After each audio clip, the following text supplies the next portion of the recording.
So hi everyone. So here, I thought of uploading this video about sharing you some tips here, especially for the nurses who are already here in Germany, who are until yet having a hard time adapting or speaking the language, the Deutsch language. So, hello sa mga nurses dyan. Ayun po. So, syempre, before we came here in Germany and work as a nurses, we decided to take the language course.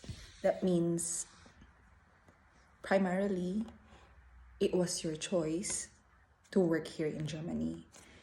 And that means you need to learn the language. So, for me, my number one tip for the nurses who are already here in Germany, or who wants to go here in Germany, ask yourself, are you interested to learn the language? That's my number one question for you. Yeah, having said that question, your interest to learn the language, are you really interested to learn the language? Because I'm really interested to learn a new language, and Deutsch is one of the language that I wanted to learn. And in demand yung nurses dito, they need nurses. So yeah, I took the chance to study the language course. And then pumasa naman ng exam ng one take. Actually, my husband and I took the Tagalog-Allgemein language exam. So yun, luckily we did it one time, but it was also a struggle because Deutsch is not our mother language. So it's like, hindi ganun kadali talaga. So yun, bago ka magtrabaho dito, ask yourself, do you want to learn the Deutsch language? Second tip is that, so yun, nag-decide ka na that you want to learn the language and then luckily you passed the exam. My second question is, once you arrive here in Germany,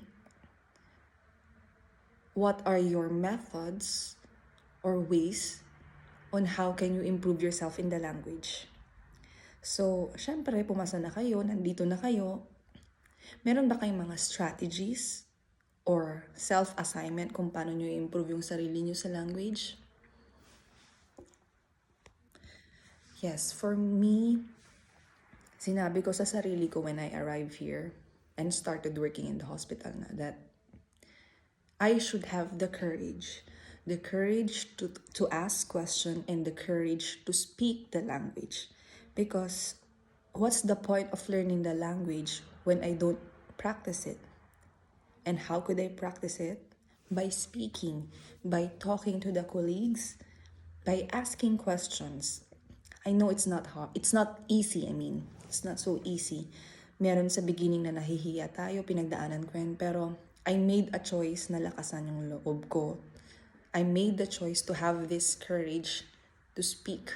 Like sabi ko, if I will just hide in my shell and will not show them what I've learned, I wouldn't know kung tama yung pag-aralan ko. I wouldn't know kung kailangan ko pang pag-aralan yung language ulit or deserve ko ba talagang mag-work dito. So ayun, when I started working here, hindi ako nahihiya.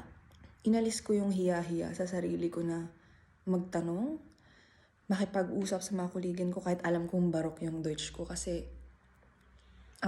may delay bago kami dumating dito. So parang like stagnant kami ng 2 months, hindi ko nagagamit yung language. And then pagdating namin dito, ayun, parang bakbakan na, kailangan mo magsalita. Nahirapan din naman talaga ako at the beginning, pero sabi ko, ito na, this is it, nandito na ako, wala nang atrasan. Nakikipag-usap ako sa pasyente ko. And every day, na-realize ko that when you use the language, you'll improve. Es geht besser, jeden Tag, believe me. So, sa mga parang feeling gusto nang sumuko, for those who wanted to give up, like parang 3 months na sila or 1 month na sila, bakit ganito pa rin language ko? Do not give up. Do not give up. Do not pressure yourself. That will come actually naturally na magi-improve ka sa language. I'm not saying perfect na ako dun sa language, but yun yung masasabi ko. I know a lot na sinasabi nila na ang pangit pa ng sprake ko, buti ka pa, okay yung sprake mo, ganyan-ganyan. Isa lang ang lagi kong sinasabi, enjoy the process. Do not force yourself. Like, i-embrace mo kung may mistakes ka and learn from the mistakes.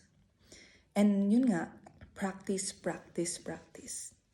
You should have the courage to use the language. You should have the courage to practice the language. So, I know it's easier said than done. Hindi naman lahat tayo pare-pareho na malalakas yung loob, makipag-usap sa mga colleagues natin. Then talk with your patients. Have conversation with your patients. That's what I did. And then when I realized that ich kann unterhalten mit meinen Patienten, kaya ko makipag-converse sa mga pasyente ko, mas lumalakas yung loob ko everyday. Also, do not afraid to ask questions because, as they say, little knowledge is dangerous. And mas better na magtanong ka kaysa nagpre-pretend ka na naintindihan mo and du sagst einfach, ja, aber du hast nicht verstanden. Kailangan magtanong ka. Kung di mo naintindihan, ipa-wiederholen mo, ipaulit mo sa kanila yung sinabi nila. Because these people here, the Deutschen Menschen, the German people, they find it better if you ask question. Immer nachfragen. Anstatt na, du hast gesagt, ja, aber du hast nicht ganz verstanden. Mas gusto nila yung nagtatanong ka. For your safety din, and safety din ng pasyente mo. Tama ba? Huwag kayong mahiyang magtanong sa kanila kasi they know that their language is not easy. They know that very well. And they know that we're still adjusting, so they would understand if somehow you did not understand what they've said. Especially na sa medical field tayo, it's really important na naintindihan nyo yung mga instructions, yung mga doctor's orders, yung mga Uber gabi, yung mga endorsement. Para sa safety mo, at safety ng pasyente, at safety ng mga katrabaho mo din. Tama ba? And also, since nabanggit ko na rin, have the courage to practice the language. Nung bago-bago pa lang ako dito, hindi ako natatakot sumagot ng telepono. Hindi ko siya iniwasan. Wala akong maalala na iniwasan kong sumagot ng telepono. Kasi sabi ko, hindi ko pwedeng forever takasan yan, iwasan. Kasi darating yung time na ako na yung may hawak ng telepono na yan.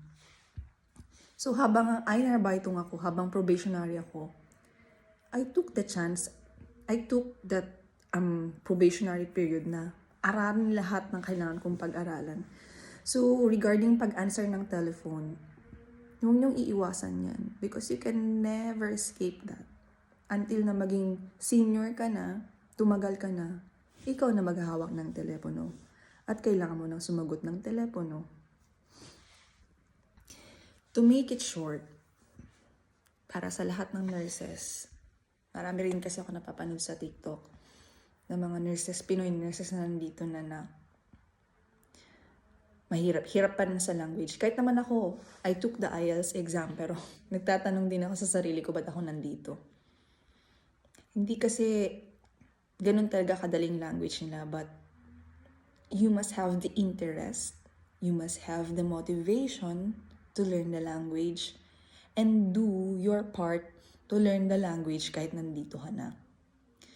It's up to you kung ano yung magiging effective sa inyo. Parang effective sa akin is nakikipag-usap talaga ako. Nakikipag-converse ako sa pasyente at sa kolegin. That's my way para matuto ako. And it's for me effective and successful. Kaya kung makipag-usap sa mga munisipyo, sa mga tao sa munisipyo, sa customer service, kasi yun yung way ko para ma-practice yung language. So I hope kahit pa paano this video would encourage and help you to learn the language better. Happy Saturday, everyone!